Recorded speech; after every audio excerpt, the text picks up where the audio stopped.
தனித்தனியா அவங்களுடைய ஜாதகத்தினுடைய பலன்கள் அப்படிங்கிறது வெவ்வேறையாக இருக்கும். நம்மளுடைய தேவைகளும் நம்மளுடைய கேள்விகளும் அதே மாதிரி வேற வேறையாகவே இருக்கும். ஒரு பாவகம்னு எடுத்துட்டோம்னா நம்ம முக்கியமா 2ஆம் பாவகம் அப்படின்னு எடுத்துக்கிறோம். இந்த 2ஆம் பாவகம் அப்படிங்கிறது வருமானத்தையும் குறிக்கும், நம்ம குடும்பம் அப்படிங்கிற மொத்த கூட்டு அப்படிங்கிற ஒரு நிகழ்வையும் குறிக்கும், நம்மளுடைய படிப்பு அப்படிங்கிறதையும் குறிக்கும், நம்மளுடைய பேச்சு அப்படிங்கிறதையும் குறிக்கும். அப்போ எனக்கு என்ன தேவை? எனக்கு வருமானம் தேவையா, இல்லை நான் பேசுறது எல்லாம் பிரச்சனையாவே இருக்கு அப்படிங்கிற நிகழ்வு பேச்சு எப்படி இருக்கு அப்படிங்கிறத தெரிஞ்சுக்கணுமா, அல்லது என்னுடைய குடும்பம் எப்படி இருக்கு அப்படிங்கிறத தெரிஞ்சுக்கணுமா, எனக்கு எந்த மாதிரியான வருமானங்கள் வரும் அப்படிங்கிறத தெரிஞ்சுக்கணும். இப்போ படிக்கிற பசங்க எனக்கு படிப்பு எப்படி இருக்கும் அப்படிங்கிற கேள்விகள் இருக்கும். நம்ம ஏன் இந்த ஏஎல்பி ஜோதிட முறைக்கு ரொம்ப ரொம்ப இம்பார்ட்டன்ட் கொடுக்குறோம் அப்படின்னா, ஒரு பாவகத்துல 1000 கேள்விகள் இருந்தாலும் வயது கூடிய கேள்வின்னு ஒண்ணு இருக்கு. அதாவது என்னுடைய வயசு ஒரு 20க்குள்ள இருக்கு அப்படின்னா, இந்த 20 வயசுக்கு உண்டான கேள்வி என்ன? நான் வீடு கட்டலாமான்னு கேட்க போறாங்களா, இல்ல என்னுடைய பேர குழந்தைகள் எப்படி இருக்கும்னு கேட்க போறாங்களா? இந்த 20 வயசுல அவங்களுக்கு தேவை படிப்பு எப்படி இருக்கும், அவங்களுடைய வேலை வாய்ப்புகள் எப்படி இருக்கும் அப்படிங்கிறது அவங்களுடைய கேள்வியாக இருக்கும் இல்லையா? அதே மாதிரி இப்ப 30 வயசுலன்னு எடுத்துக்கலாமே. இப்ப கல்யாணம் ஆகாதவங்களுக்கு கல்யாணத்தை பத்தி கேள்விகள் இருக்கும், கல்யாணம் ஆனவங்களுக்கு குழந்தை இன்னும் கிடைக்கலன்னா குழந்தை பாக்கியம் எப்படி இருக்கும் அப்படிங்கிற கேள்வி இருக்கும், குழந்தை பிறந்தவங்களுக்கு எப்படி இருக்கும், என் குழந்தை நல்லா இருக்குமா அப்படிங்கிற கேள்வி இருக்கும், நான் இடம் வாங்குவேனா, வீடு கட்டுவேனா, வண்டி வாகனங்கள் வாங்குவேனா, சொத்து சேர்ப்பனா அப்படிங்கிற கேள்விகள் இருக்கும். இதுவே 40 வயசுக்கு மேல எனக்கு ப்ரொமோஷன் கிடைக்குமா, இல்ல தொழில் மாற்றங்கள் இருக்குமா, நான் சொந்தமா தொழில் செய்யலாமா, இல்ல என்னுடைய குடும்பம் எப்படி இருக்கும் அப்படிங்கிற கேள்விகள் அதிகமாகவே இருக்கும். என் வருமானம் லாங் டைமா இருக்குமா, நான் இன்னும் என்னெல்லாம் பண்ணணும், எந்த வழியில என்னுடைய எதிர்காலம் எப்படி இருக்கும் அப்படிங்கிற கேள்விகளும் அதிகமா இருக்கும். இதே ஒரு 50 வயசு அப்படின்னு எடுத்துட்டோம்னா அது கரெக்டா அந்த ஆரோக்கியம் கிடக்கூடிய ஒரு சூழ்நிலை அப்படிங்கிறது வந்துடும். 50 தாண்டினவங்களுக்கு ஆரோக்கியம் பற்றிய கேள்விகள் தான் பிரதானமாகவே இருக்கும். இன்னைக்கு இல்லைங்க 30 வயசுல 40 வயசுல எல்லாம் ஆரோக்கியம் சம்பந்தமான கேள்விகள் இருக்கா? கண்டிப்பாக இருக்கும். ஏன்னா அது எல்லாமே நம்ம ஜாதகத்துல நம்மளால தெரிஞ்சுக்கக்கூடிய ஒரு அமைப்புல தான் இருக்கு. அதுக்கு நம்ம ஜாதகம்னா என்னன்னு நம்ம புரிஞ்சுக்கணும். ஜாதகம்னா என்னன்னு நம்ம புரிஞ்சுக்கிட்டா மட்டும்தான் நம்மளுடைய கேள்விகளுக்கு நம்மளால சுலபமா பதில் எடுக்க முடியும்.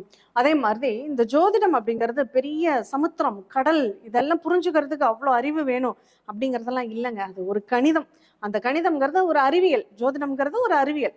இப்ப அந்த கணிதத்தை கிரகங்கள் எங்கெல்லாம் மூவ் ஆகுது, அந்த கிரகங்கள் மூவ் ஆகுறது நமக்கு என்ன மாதிரியான ஒரு சூழ்நிலைகளை கொடுக்கும் அப்படின்னா, இப்ப சூரியன் ஒரே ஒரு கிரகம் தான், சந்திரனும் ஒரே கிரகம் தான். ஆனா நம்ம பூமி சுத்திக்கிட்டே இருக்கு. அமெரிக்காவில் இருக்கிறவங்களுக்கு இப்ப பகல் பொழுதுன்னா நமக்கு நைட்டாகவும், நமக்கு இரவானா அவங்களுக்கு பகலாகவும் மாறி எப்படி காமிக்குது? ஒரே பூமி தானே. அப்ப ஏன் இந்த மாற்றங்கள் அப்படின்னா, அந்த கிரக சூழ்நிலைகள் அப்படிங்கிறது மாறி வரும். அது நகர்ந்துகிட்டே இருக்கிறதுனால அந்த மாற்றங்கள் அப்படிங்கிறது நமக்கு அது நடந்துகிட்டே தான் இருக்கும். அதே மாதிரிதான் ஜாதகம் அப்படிங்கிறதும் இது ஃபிக்ஸடு ஃபார்முலா கிடையாது. ஒவ்வொரு நாட்களும் ஒவ்வொரு நிமிஷமும் மாறிக்கிட்டே தான் இருக்கும் அப்படிங்கிறது. அப்போ இந்த ஏஎல்பி ஜோதிடம் அப்படிங்கிறத நம்ம எதுக்காக தெரிஞ்சுக்கணும், இல்லை ஏன் படிக்கணும் அப்படின்னா, நம்மளுடைய மாற்றங்கள் எப்பப்பெல்லாம் ஏற்படும், அந்த மாற்றங்களை நோக்கி நம்ம எப்படியெல்லாம் பயணப்படணும், நம்ம போற பாதை எப்படி இருக்கு, அப்ப நம்ம எதிர்பார்க்கிற அமைப்பு அங்க நல்லா இருக்குமா? இப்ப எனக்கு எல்லாருக்குமே ஒரு ஆசை இருக்கும், எனக்கு நல்ல சம்பளம், நல்ல வேலை பார்க்கணும் அப்படிங்கிற ஒரு ஆர்வம். அடுத்து நிறைய பேருக்கு நான் சொந்தமா தொழில் செஞ்சு அம்பானி மாதிரி பெரிய அளவுல பண்ணணும் அப்படிங்கிற ஒரு ஆர்வம். இன்னும் சிலருக்கு நம்ம கம்யூனிகேஷன், அதாவது அந்த ஆன்லைன் சம்பந்தமான நிகழ்வுகள்ல நம்ம ஃபேஸ்புக் நிறுவனர் மாதிரி ஆகணும் அப்படிங்கிற ஆசை இருக்கும். அப்போ இந்த மாதிரி ஒரு நிறைய நிகழ்வுகளை எடுத்துக்கலாம். அவங்கவுங்களுக்கு என்ன பிடிக்குதோ அந்த ஃபீல்டுல நம்ம பெரிய ஆள் ஆகணும். இப்ப எல்லாருக்குமே சினிமா ஃபீல்டுல இருக்கிறவங்களுக்கு எல்லாம் சூப்பர் ஸ்டார் கனவு அப்படிங்கிறது நிறையவே இருக்கும். அப்படி நம்ம ஒரு ஸ்டாரா தெரியணும், அடுத்தவங்கக்கிட்ட நம்ம பிரதிபலிக்கணும் அப்படின்னா அதற்கு நம்ம ஜாதகம் யோகமுடைய ஜாதகமா, இல்ல நம்ம ஜாதகத்துல எவ்வளவுதான் நம்ம வாங்கி வந்திருக்கோம், எவ்வளவு வரம் நமக்கு கொடுக்கப்பட்டிருக்கு.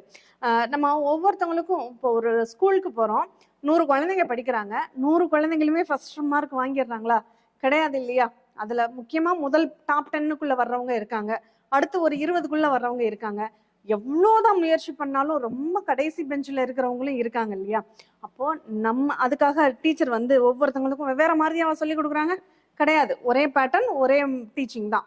ஆனா வாங்கக்கூடிய பிள்ளைங்களுடைய அந்த திறனுக்கு ஏற்ற அப்சர்வேஷன் மைண்டுக்கு ஏற்ற மாதிரி தான் அவங்களுடைய மார்க் இருக்கு. அதே மாதிரி தாங்க ஒவ்வொருவருடைய ஜாதகமும். உங்களுடைய ஜாதகத்துல நீங்க எவ்வளவு வாங்கிட்டு வந்திருக்கீங்க? பணக்கார வீட்டுல குழந்தையாக பிறக்கிறதும் நம்மளுடைய கொடுப்பனை தான். மிடில் கிளாஸ் ஃபேமிலியில குழந்தையா பிறக்கிறதும் நம்மளுடைய கொடுப்பனை தான். இல்ல பிறந்த உடனே அப்பா அம்மாவை இழந்துட்டு அனாதையாக இருக்கிறதும் அது அந்த குழந்தை வாங்கிட்டு வந்து வரும்.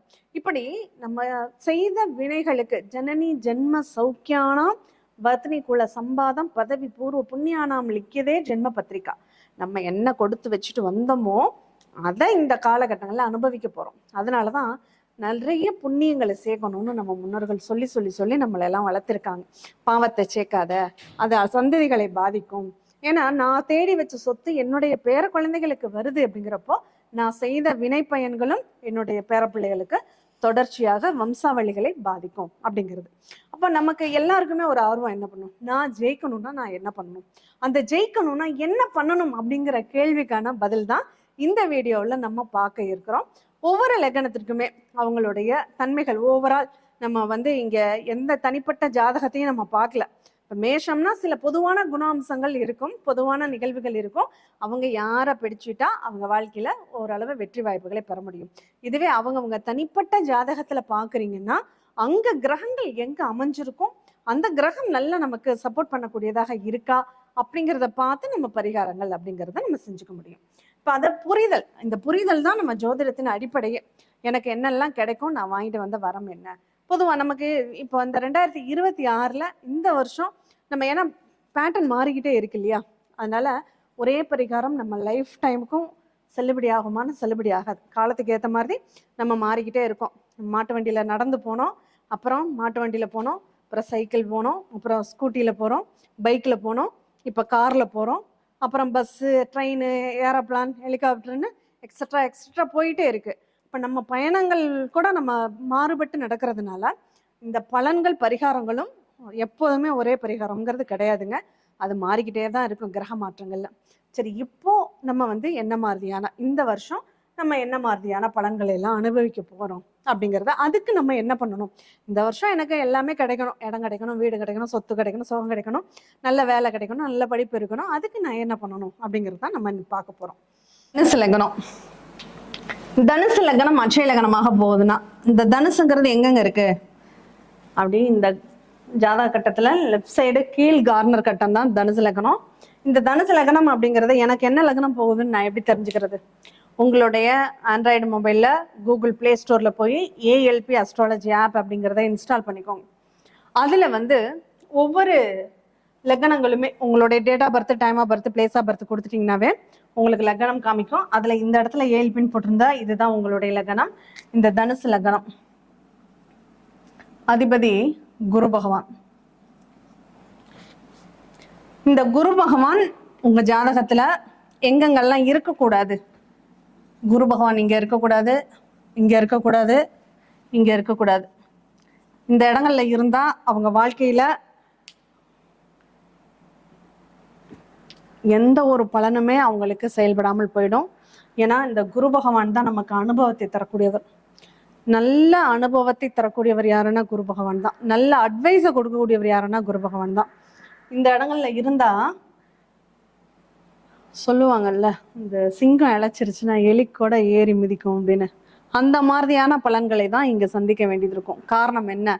இந்த குரு பகவானே அவருக்கு மறைவு ஸ்தானங்கள்ல இருக்கும்போது 6லயோ அல்லது 8லயோ 12லயோ இருக்கும்போது அவங்க வாழ்க்கையில சொல்ல முடியாத நிறைய துயரங்களை, துக்கங்களை சந்திக்கக்கூடிய ஒரு சூழ்நிலைகள் ஏற்பட்டுரும். எதுலையுமே ஒரு வழிகாட்டுதல் அப்படிங்கிறதே இல்லாம போயிடும். வாழ்க்கையே வெறுமையாக மாறி போயிடும். அப்ப அந்த மாதிரி ஒரு சூழ்நிலைகளை தவிர்ப்பதற்கு நான் என்ன பண்ணணும்? இப்ப இந்த இடத்துல எல்லாம் குரு பகவான் இருந்ததுன்னா என் கையில தங்கங்கிறது குண்டுமணி அளவு கூட தங்காதுங்க. நான் அடகு வச்சாலும் திருப்ப முடியாது, வாங்கணும்னு நினைச்சாலும் வாங்க முடியாது. அவ்வளோ ஒரு போராட்டத்தை கொடுத்துடும். நல்ல பேருங்கிறதே எடுக்க முடியாது, நாணயத்தை காப்பாற்ற முடியாது, கௌரவத்தை இழக்க வேண்டிய கட்டாய சூழல் அப்படிங்கிறது இங்க ஏற்பட்டுடும். சரி, இதுல இருந்து நான் தப்பிக்கணும்னா என்ன பண்ணணும்?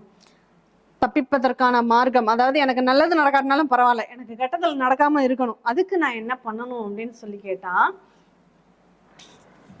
ஒரு நல்ல ஆலோசனை நமக்கு கிடைக்கணும்னா தக்ஷணாமூர்த்தி, இந்த தக்ஷணாமூர்த்தியில முக்கியமா எந்த தக்ஷணாமூர்த்தி வேணாலும் நீங்க வழிபாடு செய்யலாம். குறிப்பா சில இடங்கள் மட்டும்,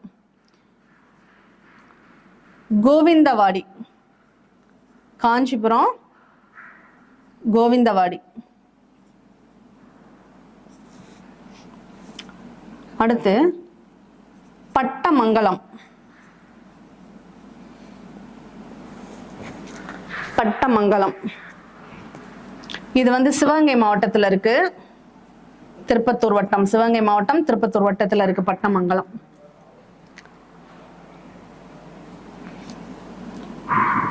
அடுத்து ஆலங்குடி. ஆலங்குடி குருஸ்தலம் நம்ம எல்லாருக்குமே தெரியும். இது வந்து ரொம்ப பிரசித்தி பெற்ற ஒரு இடங்கள். அதுல சென்னை சுற்றுப்பகுதி மக்கள் வந்து காஞ்சிபுரத்துக்கு போகலாம். சிவகங்கை, ராமநாதபுரம், மதுரை அந்த பக்கம் உள்ளவங்கெல்லாம் சிவகங்கைக்கு போகலாம். இந்த பக்கம் கும்பகோணம், கடலூர் இந்த பக்கம் உள்ளவங்க ஆலங்குடி போய்க்கலாம்.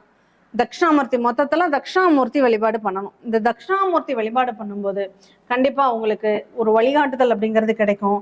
அப்படி இல்லை அப்படின்னா நீங்களே உங்களை பக்குவப்படுத்திக்குவீங்க. அது உங்களுக்கு ஓரளவு நல்ல பாசிட்டிவான ஒரு எனர்ஜியையும் நன்மைகளையும் ஏற்படுத்தும். சரிங்க, உங்க ஜாதகத்துல குரு இந்த இடங்கள்ல இல்லை அப்படின்னா அப்பாடா சூப்பரா இருக்கும். அதுக்கு நீங்க இந்த குபேர யோகத்தை உண்மையிலேயே பெறக்கூடிய வாய்ப்புகள் உங்களுக்கு உண்டா அப்படின்னா நிச்சயமாக உண்டு, குரு இந்த இடங்கள்ல இல்லாம இருந்தா. அப்போ மற்ற இடங்கள்ல குரு இருக்கும்போது நீங்க என்ன பண்ணுனா அந்த லக்ஷ்மி யோகத்தை, குபேர யோகத்தை, நல்ல அதிர்ஷ்ட வாய்ப்புகளை நீங்க அனுபவிக்க முடியும் அப்படின்னு பாத்தீங்கன்னா, அப்ப என்ன தெய்வத்தை நம்ம வழிபாடு பண்ணணும், என்ன மாதிரியான பலன்களை நம்ம சந்திக்கணும் அப்படின்னா, குருவாக இருக்கக்கூடிய சுவாமிமலை, திருச்செந்தூர்.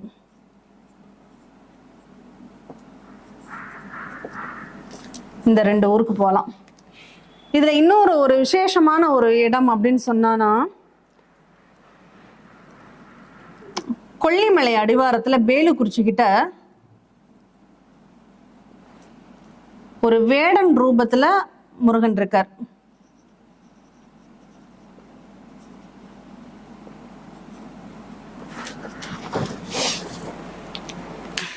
வேடன் பாலசுப்ரமணியனாக இங்க வேடன் ரூபத்துல இருக்காரு. இந்த கோவிலுக்கும் நீங்க கூகை மலைன்னு சொல்லுவாங்க, அந்த ஊருக்கும் நீங்க போயிட்டு வரலாம்.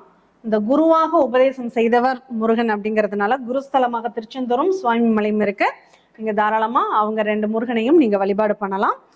இங்க குருவை நம்ம நினைச்சு உங்களுடைய ஆத்மார்த்தமாக மனசுக்குள்ள முருகனை குருவாக மனசுல வச்சு நீங்க முருகனை வழிபடும் போது கண்டிப்பாக உங்களுக்கு வேண்டிய சூழ்நிலைகள், செல்வ வளங்கள் எல்லாத்தையுமே அந்த குரு பகவான் கொடுப்பாரு. இந்த இடங்கள்ல குரு இல்லாமல் மற்ற இடங்களில் இருக்கும்போது உங்களுக்கு குபேர யோகம் நிச்சயமாக உண்டு அப்படிங்கிறத நீங்க தெரிஞ்சுக்கலாம். அடுத்த லக்னம் பார்க்கலாமா?